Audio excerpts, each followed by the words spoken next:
Yeah, so until a year ago, we had built the tallest structure from mass timber in the world at 18 stories. Now Ascent is a little bit taller than that, but they're looking at buildings now well over 20 stories.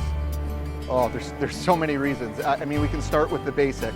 One of the big concerns in the world right now is forestation or clear cutting, cutting down too many trees or cutting down old forests. Mass timber, rather than traditional timber products, is not made from large trees. Typically it's made from younger trees or trees that would have been considered sickly or deadwood previously. So there's so many products in the mass timber world that you can make everything from some of the components that you see behind, the glulam and the CLT, right down to composite materials that are made from the sawdust, the wood shavings and the veneers that come off some of the material. So those forests, if they're ethically managed or sustainably managed, can live forever without ever seeing an effect to, or major effect to the wildlife or to the actual forest system.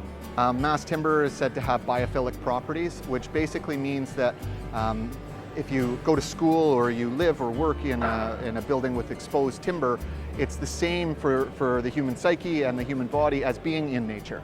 So you having that feeling is actually a very real, yeah, it's definitely a different feel. And you know, we love that because, you know, we get to build it and we get to put forward these beautiful buildings for people that, like I said, they get to work in them or go to school in them or whatever and hopefully feel better in them. My home is not. One day I would love it to be, yes. So I have some mass timber features in my house.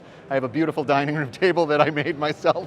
But no, I don't currently have a mass timber home. I think that it's really good to protect what we can. In Seagate, we asked our employees what they wanted to do to help give back. And we do a lot of things, community volunteering and things like that, but everyone agreed last year that we wanted to plant the same amount of trees that would grow into the same volume of timber that we had installed in the year. So last year we planted 10,000 seedlings, and this year hopefully more. And you know, if we're doing one small part, and if everybody does one small part to keep the forests alive and sustained, it's great. Lots of light, lots of open spaces, and heavy glulam timber is beautiful. I would love to build a home with CLT in it as well. And then there's so many cool things that you can do with mass timber for decorative, even outside of the structural components. I'm very passionate about mass timber.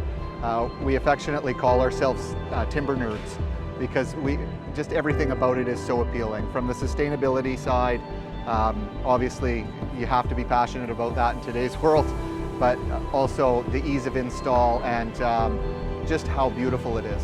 Absolutely, yeah. I think you can change the world with just an attitude, but mass timber, I think, already is changing the world.